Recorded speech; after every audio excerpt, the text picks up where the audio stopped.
Peace, peace, peace. So, yeah, pretty good day today. Again, super busy. I was telling, one of our staff at the job, I'm like, yeah, man, kind of too adjusted to this way of life. You know what I'm saying? Another thing I can credit my first wife with, that's the other thing. Because again, I'm going to make this about another experience, my tree of love. Focus mostly on my second fiance, which is an incredible story. At a pivotal time, like I said, got me from there to here. But one of the things I noticed, the theme of all of those connections in the tree of love, especially my five root lovers, bro. Man, those women know me so well. They know me so well. And like I said, I appreciate it more than it triggered me. But like I said, absolutely does trigger me. You know what I'm saying? And I'll get into it with, second fiance experiences we had because it was so relatively short. Um, but yeah, first wife, bro, it's just amazing the things, she would say, you know, how well she would, point stuff out. And like I said, she's a part of, those experiences. Like I said, stuff happening 5, 10, 15 years, before it really sunk in, like I would say about real effective parenting. Like learn from my mom. It's like when you're raising children, you plant seeds and water it, plant seeds and water it. Those affirmations, sayings, lessons, and all of that. And sometimes you may not see that seed grow for 10 or 15 years. But, it's faith and discipline and care, and saying those things. And, some of the stuff she pointed out about me, specifically that, you know what I'm saying? Like, bro, you be all over the place, bro. You know what I'm saying? Your head always in the clouds kind of deal. You got to bring that shit to the ground. And, that's why, if you want to call it my work ethic, this, that, and the third, you know, especially when I'm on, bro, I'm working 7 days a week.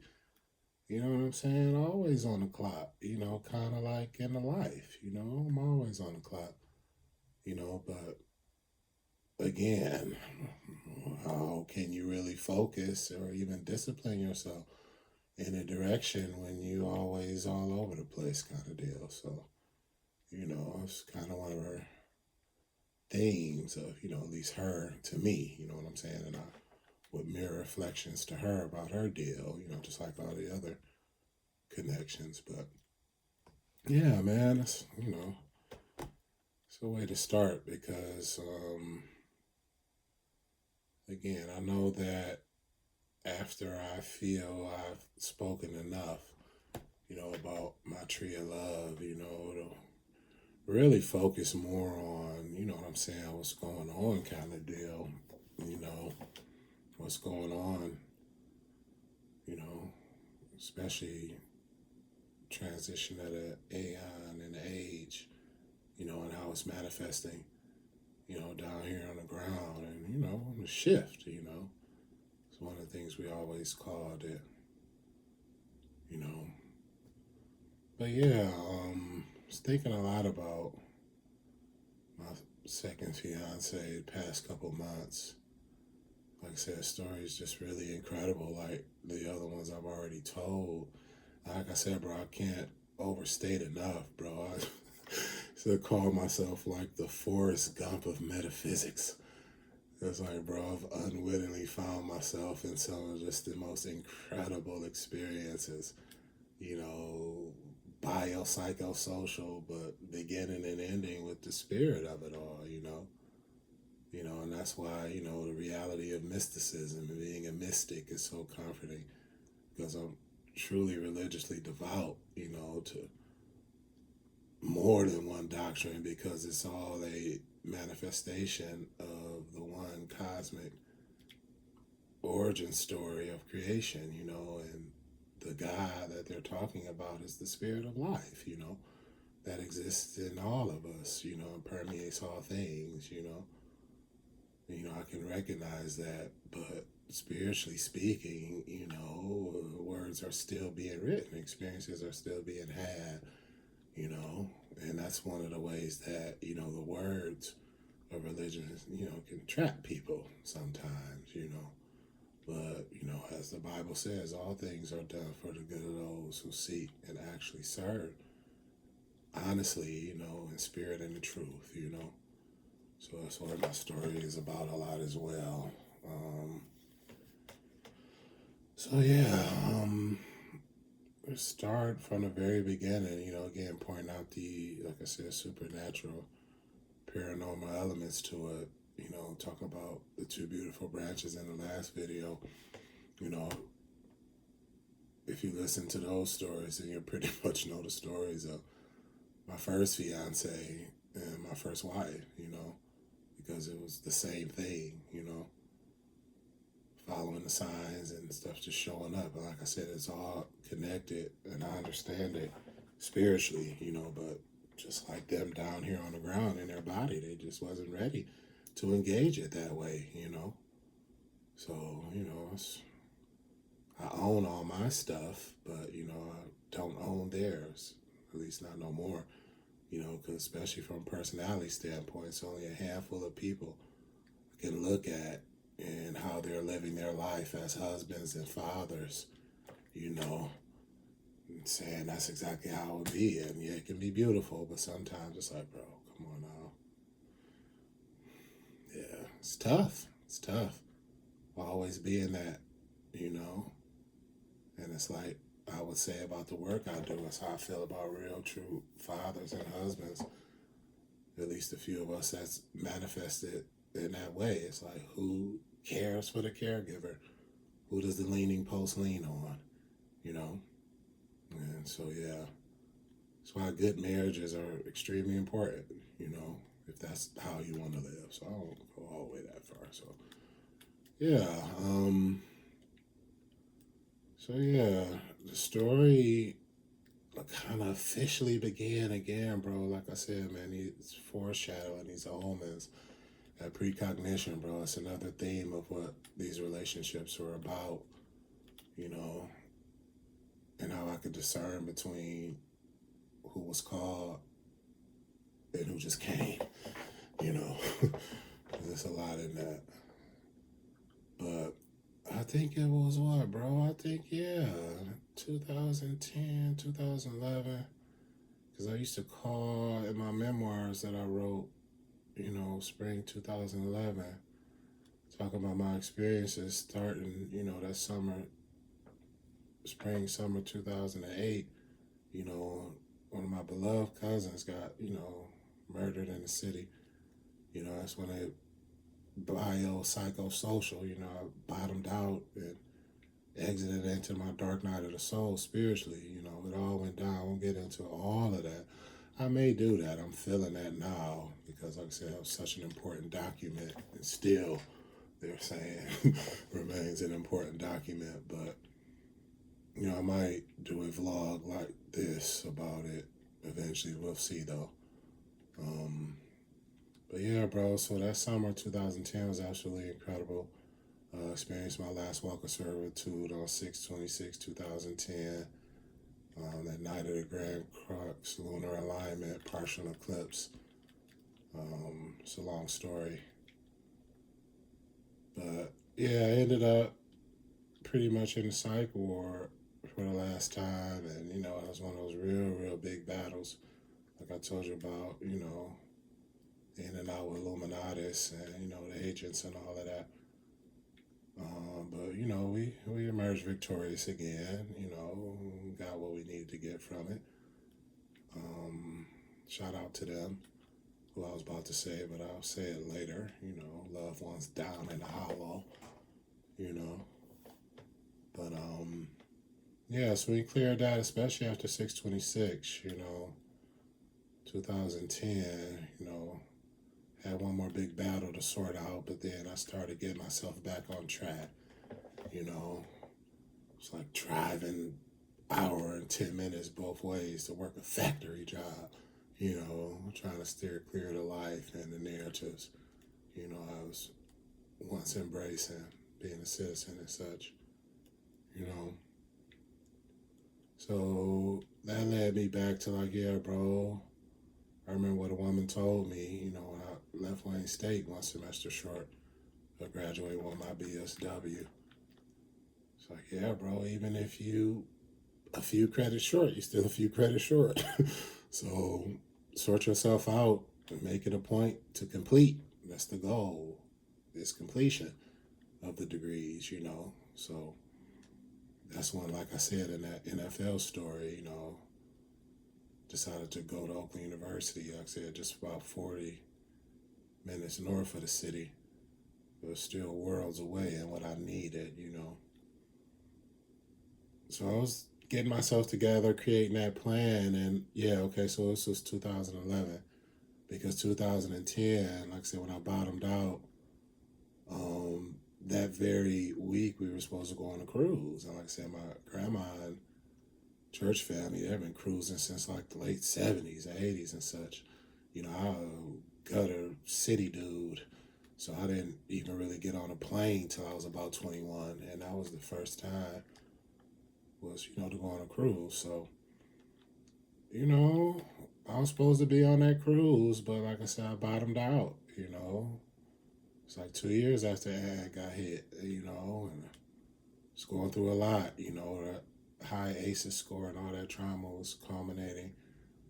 I was going through all of that.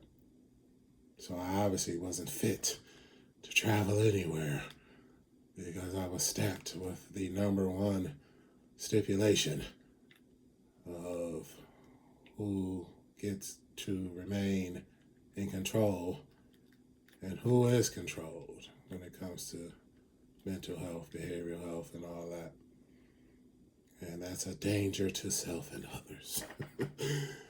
And like I said, for a number of reasons and personality type, socially learned pattern, and trauma responses, I'll never deny that, yeah, for prolonged periods of my life, I was just that. You know what I'm saying? Danger to myself and others. So that's why, never really fully against the system anymore. It's just some of the people who are operating it. So yeah, I own that, this, that, and the third, but we cleared it for good during that stretch.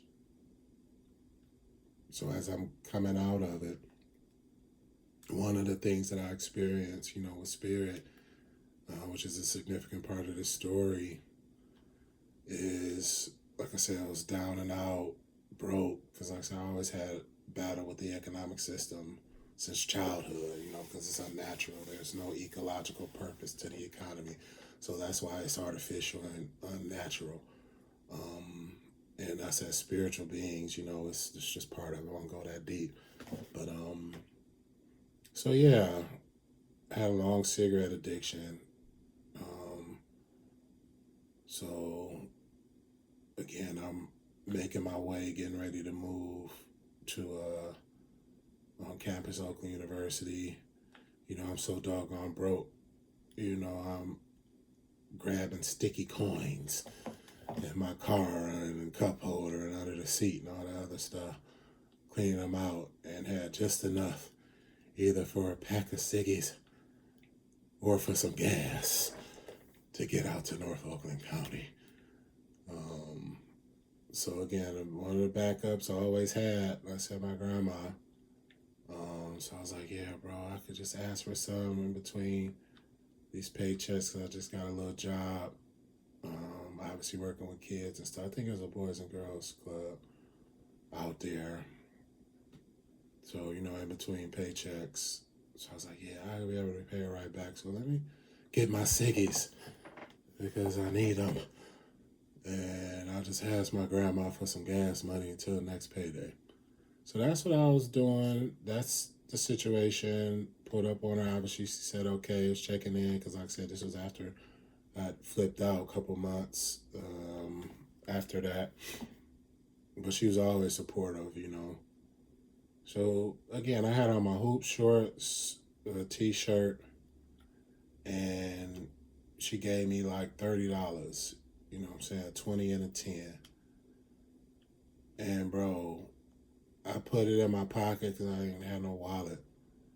I put it in my pocket and I'm walking out and I just felt this jolt like, bro, yeah, man, make sure I got this money secure. Maybe I should put it in my sock kind of deal. So I did like this.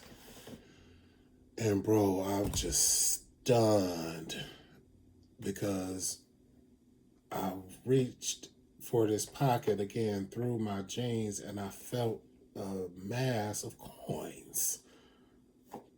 Coins. And I'm like, bro, she just gave me a 20 and a 10. That's the only thing I had in my pocket. How did I reach in my pocket, bro? It was 12 shiny quarters. 12 quarters just materialized in my pocket. And from that moment on, I started calling them my magic coins. So I tried to protect them for a minute, blessing them and all of that. I mean, I obviously didn't want to spend them. These things are symbolic. So I even told my grandma, like, a couple years after that, when I explained it to her again, she was like, bro, now how can you explain that? I'm like, exactly. That's what I'm going through my whole damn life. And I'm so neurotically scientific, bro. What do I have to lie about? I don't even care about what people say or think or feel, bro. I'm this way, focused on the truth, just like research or counseling. It's like, bro, if you're going to be up in here lying, what's the point? Anyway. So I said that happened. Absolutely incredible. And again, just one of those signs, spirit, like, bro, we got you, bro. Keep going. It's symbolic kind of deal. So fast forward again, my mama and her mama and my grandma who were just talking about, always there for me is to always be the two most important women in my life. The foundation, helped me to grow as such.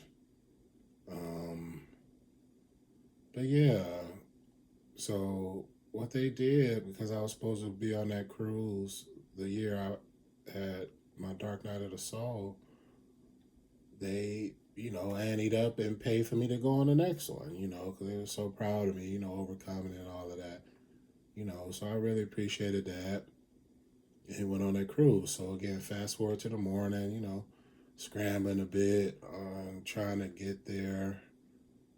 And I had my magic coin sitting, in the windowsill, obviously facing the east, towards the rising sun. And I was about to grab two to present them to my grandma and my mom, symbolically on a cruise, thanking them for always being there, but specifically for helping me, through this situation, you know. So, but Spirit overwhelmingly said, bro, grab three, take 3 coins. And obviously, at the time, I wasn't even thinking about it. I was ready to go. But like I was saying all my life, I know how Spirit speaks and when it speaks. And when it speaks, I am obedient. Obedience will always be greater than sacrifice. So I just grabbed the 3 coins and off into the wild blue yonder, you know. So like I said, bro, fast forward to the first night on the cruise ship.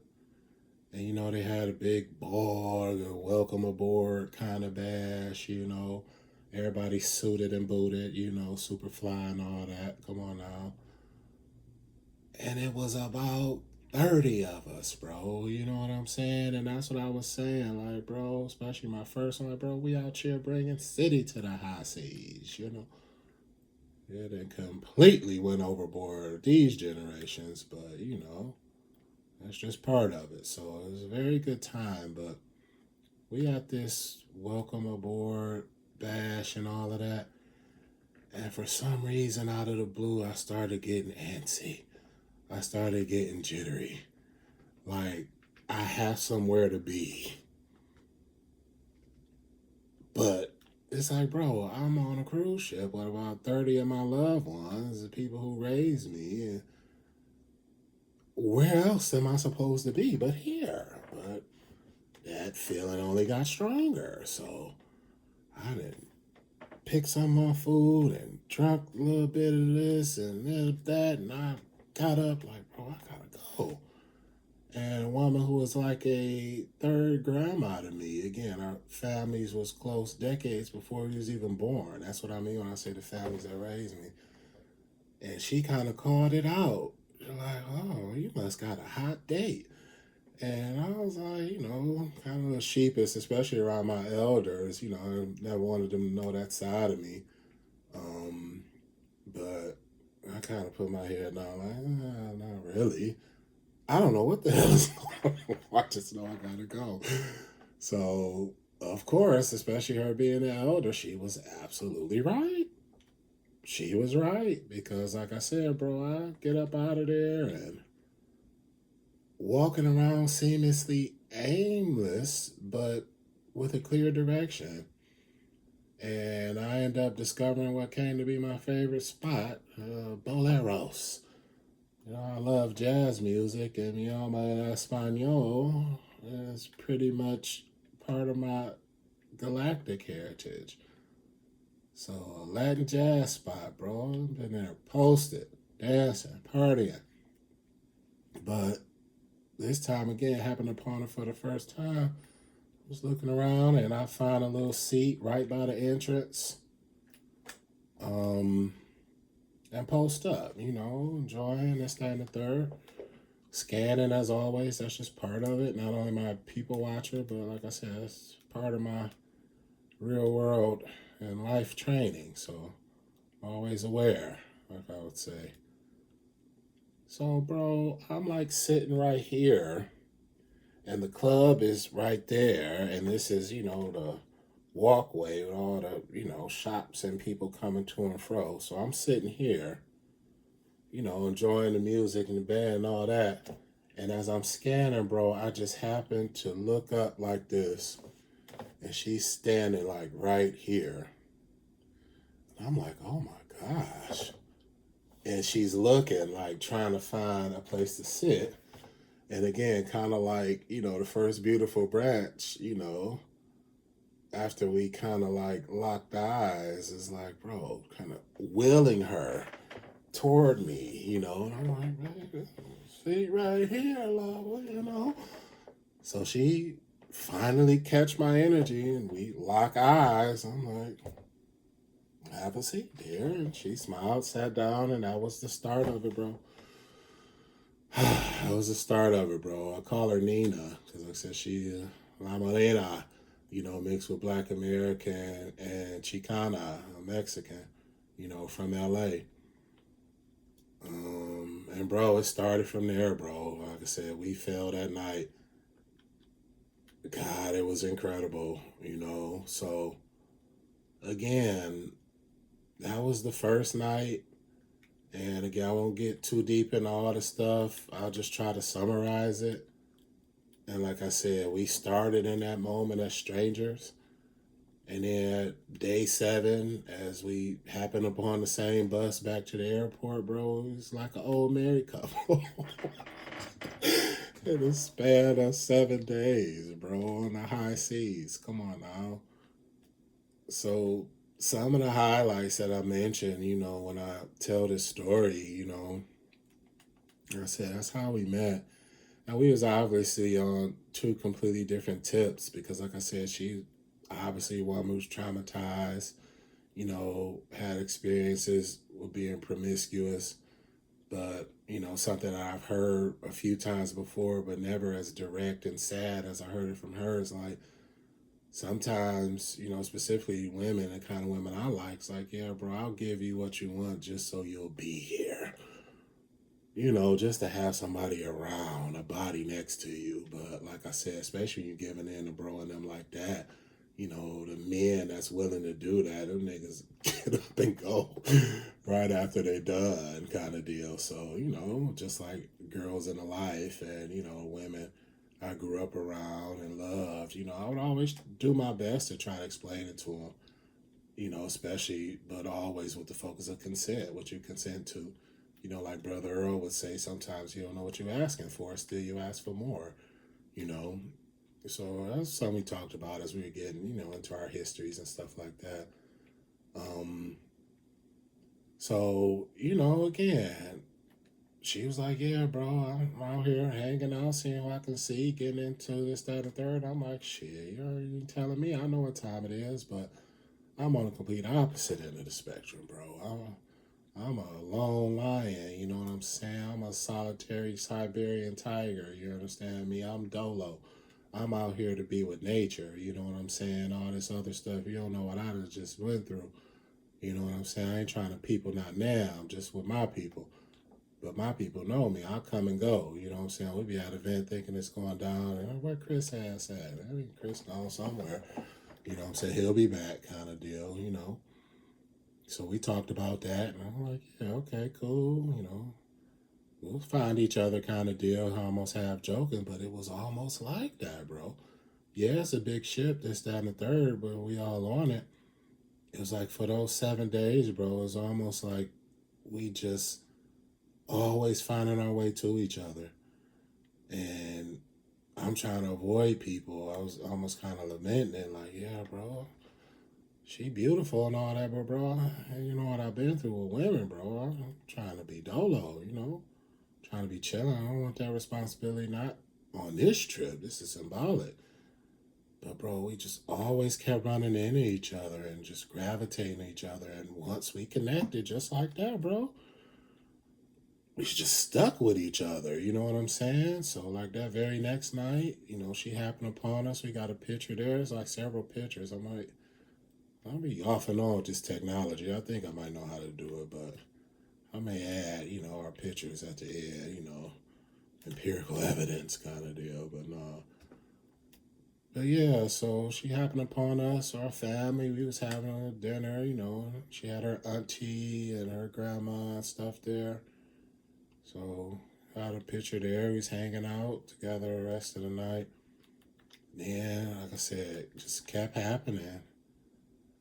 And, it happened upon her once she was with a dude, kicking in. I'm like, hey, how's it going? This, that, and the third. And I was like, girl, kind of gave her that look like, shit, I told you what time it is with me. And, I know what time it is. So I was like, y'all take care, have fun. And she's like, stiff arm, bro. Like, nigga, what you about to do? Well, shit, you know me. She's like, can I come with you? Asking kind of deal. Just very considerate. Girl, bring your ass on here then. And that's when we really was like, yeah, okay, what's up kind of deal. And the quiet moments we were spending, it's like, bro, what's up? And that's when we really start talking about, in my practice and my approach, I call it the pre-particulars. I'm doing premarital counseling or pre-couples, I won't give it up here because that's my book stuff. Like I said, niggas been thefting my stuff for 20 years. I'm finna turn these things into products. So some of the stuff I gotta hold close, but he's talking about all of that, bro. We set it all out there, bro. All the way down to, yeah, okay, if you come up to Michigan, we going ABC XYZ. If I come down to Cali like I had planned, going down to the Aztecs, San Diego State was my first choice. So like, we going ABC and XYZ. And, we was setting all those particulars all the way down to her joking, but serious. Like, bro, I don't know how to cook. I was like, girl, of course I know how to cook. I had a mama with 3 boys. She made sure her boys ain't got to depend on no woman. So, plus I love culinary arts. So I was like, yeah, you got to teach me how to cook for our kids, bro. We was ready. We was gonna do it. But like you talked about after, when the fantasy land landed back down on the ground, It's like, yeah, bro, we literally met in a fantasy, and trying to make it work, but we was unfortunately going in two different directions, especially with healing and growth from trauma. She just couldn't shake hers, and I was just clearing mine, and just like with the others, especially my second ex-wife, is like, bro, if I'm gonna commit to you, then it's inevitably gonna have this kind of impact on me, and I could regress, in my growth, and I ultimately chose me, you know. But yeah, that's jumping ahead. So it was really nice, man. And like I said the old married couple, because like I said, we professed love, like on that third or fourth day. And I was like, man, I really love you. You know what I'm saying? She was like, nigga, I was gonna say that shit yesterday. I was like, straight. I was, melting each other's eyes. I mean, you can say it now, and professed our love and, intimately, bonded for a bit, And like I said, those last couple days, man, it was really, really deep. It was really deep because, it was just beautiful, but we got into it a couple of times, bro. We got into it a couple of times, and she called me on some of my shit. I called her on hers, but we worked through it. With those acknowledgments of it, like, yeah, I this, like we say, those I statements, and you was that. Acknowledging her feelings and reflective and all of that. But it was pretty significant. That's why I was laughing at the beginning. Because one of the things, and again, I never really realized this before, but she was one of the first ones like, bro, shit, man, you can't tell you nothing. You know all there is to know anyway. So I can't tell you nothing anyway. And I was stunned. I'm like, she backhanded me like a biatch. I'm like, really? Wait a minute, is that how you really perceive me? And then me, I'll get the thing, is that how everybody perceives me? Because it's like, bro, like I say about being smart, it's like being smart ain't what you know, it's what you seek to know. And years later, actually recently, figured something about myself related to that. Like, it's like, bro, I don't want to talk about what I already know about. I want to talk about stuff I don't know. You know what I'm saying? Discoveries and all of that. Information I'm not privy to. You know? And what I linked that to also is also like with my sports and stuff. It's like, bro, if I know I can do something, I don't want to do it. I want to do something I know I can't do. You know what I'm saying? It's like quantum leaping and all this other stuff, bro. That's what I mean when I say in the cosmos. That's inevitably attracted to metaphysical stuff, and that's how I got so deep into my responsibilities. Bridge building, gatekeeping, portal, and all of that for these dimensional highways. Nexus points like I talked about. But yeah, so anyway, bring back down to the ground. I was like, damn, bro, really? So yeah, we got into it, wasn't feeling each other, gave each other space for a couple hours, but knocking on my door, I'm knocking on hers, and we sat down and talked about it. Like I said, all this stuff. So, I'm just intimidated, kind of deal, and you're so smart and got all this stuff going on, and this, that, and the third. She's kind of internalizing it, and I've heard that again. And I acknowledge, like, yeah, I can maybe do come off like that. And that's what helped me. I started calling it intellectual elitism. You know what I'm saying? Like, yeah, bro, if you can't teach me something, I don't even want to talk to you. So I don't want to hear what you got to say. And that's what I would say about certain people, especially in the public sphere. It's like, bro, I can't be around these jokes because I ain't got my remote. I done changed the channel on these folks. I don't want to hear nothing like this. Let's talk about the cosmos, bro. So anyway. But yeah, bro, that's what I meant. Like I said, the old married couple kind of deal. But like I said, those last two nights especially, man, like I said, we just, couldn't be away from each other. So like I said, literally spent the night together in the room with my grandma and my mama in the bed, and we on the ground or out on the deck. You know what I'm saying? And again, it's just really passionate. It's just really connected. That suspended animation. I think I even sung that shit to her. As we was going to sleep. Listening to the two earphones and stuff. You know, that Out on the Limb just came on, bro. I didn't play it; it just came on. And like I said, suspended animation. So yeah, bro, that was that. Day 7, we taking off against a whole lot more in between, especially our day on the beach. Like, it was so nice, bro. We had a really good time. We just kept finding each other. So like I said, bro, that last moment we shared, she just happened to come walking on the same bus, going to the airport, saw each other and it's like smiled. I'm holding the back down as usual. So she came back there, bro, and that's when we had that last moment, really talking about it. And I think that's when we really solidified, because one of the interesting things about it is that, like I said, I was supposed to be on the cruise in the previous year. I wasn't supposed to be on this one. And she said, like, yeah, bro, I wasn't supposed to be here either. You see, my grandma, my auntie, my grandfather was supposed to be with my grandma. But he got sick and couldn't travel in the last minute. They put me on here and she came. So we was just professing our love and talking how grateful we are and how important it was at that moment in our lives, to not just meet each other, but to experience this love. Because like she was saying, she had a broken hearted history just like mine. But when it's real like that, man, like I said, bro, come on now. That's what it's all based on. So that's when Spirit reminded me, bro, the third coin was for her.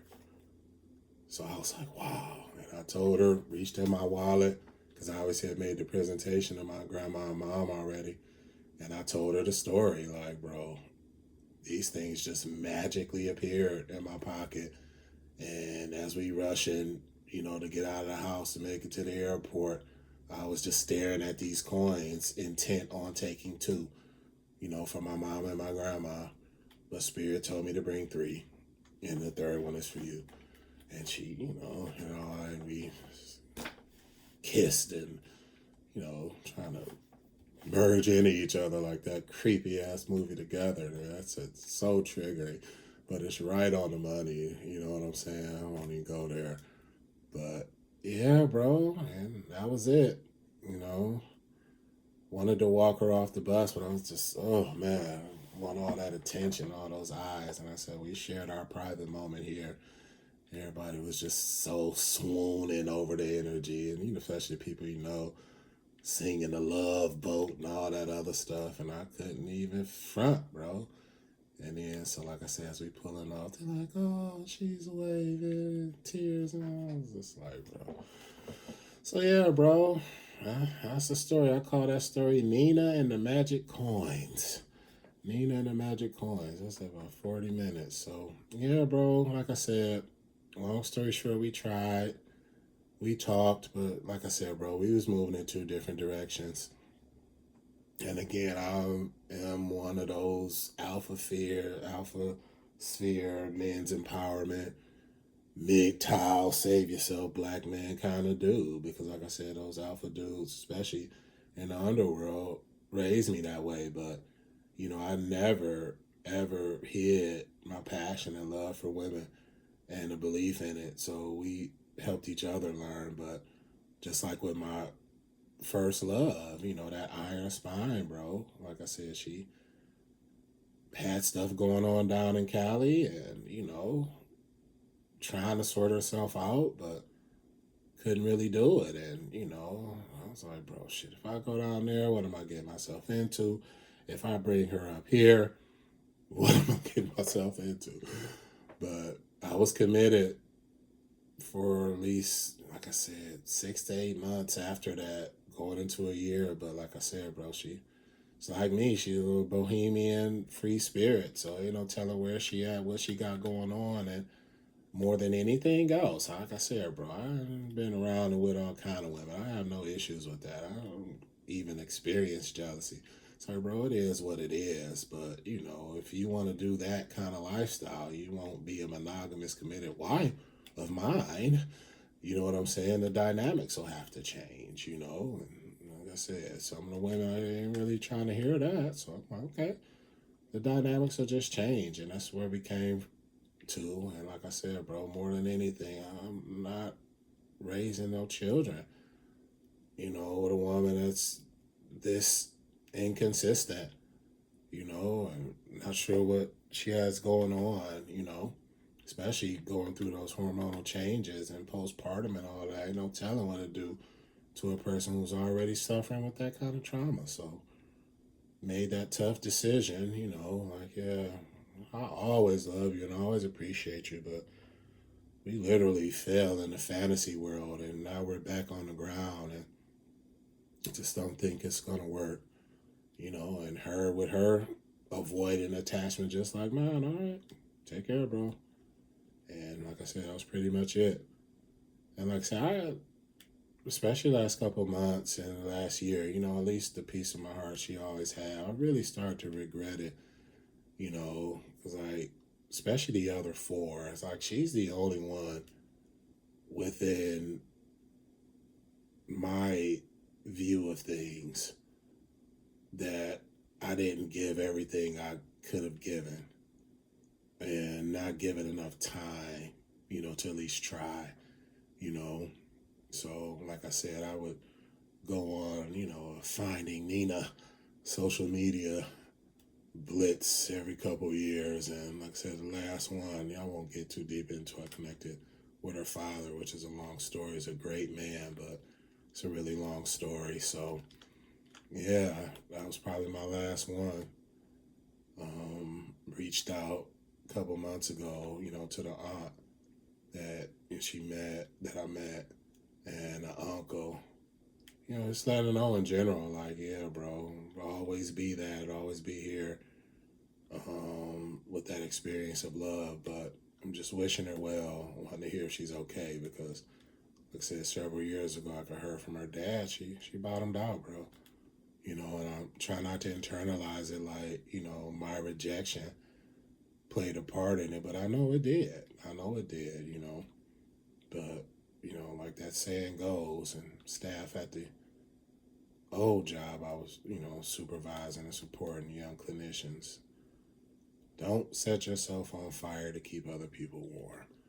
And just like I started talking about the personality type of the kind of father and husband I would be, I think that's another reason why it didn't happen. Because again, absolutely selfless. There's no consideration of myself. Everything I do is for them, And that's a level of enmeshment and codependency that cannot stand if you are talking about spiritual sovereignty and truly being able to merge into a healthy union or collectives. You know what I'm saying?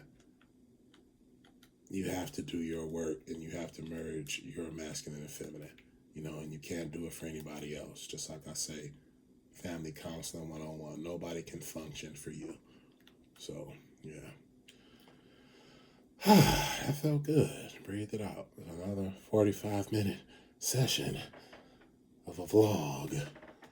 And, I'll post it, run it back, and might be the last one. Like I said, I don't tell no other stories, because like I said, the ones I've told pretty much encapsulates all of them. I might post about the second ex-wife, because like I said, she was pretty significant, because again, I had that experience there. Like I said, she was a single mom, and her two youngsters was 14 and 16, when we connected and committed, and it was 19 and 21, when we was done for good, So, like I said, the little bitty doggy, little head to the big head. It was an incredible experience when I met him too, all spiritual and stuff. But I always had that impact on animals, But Yeah, man, it's a really long story. I might post something about that one. It's a long story, but we'll see.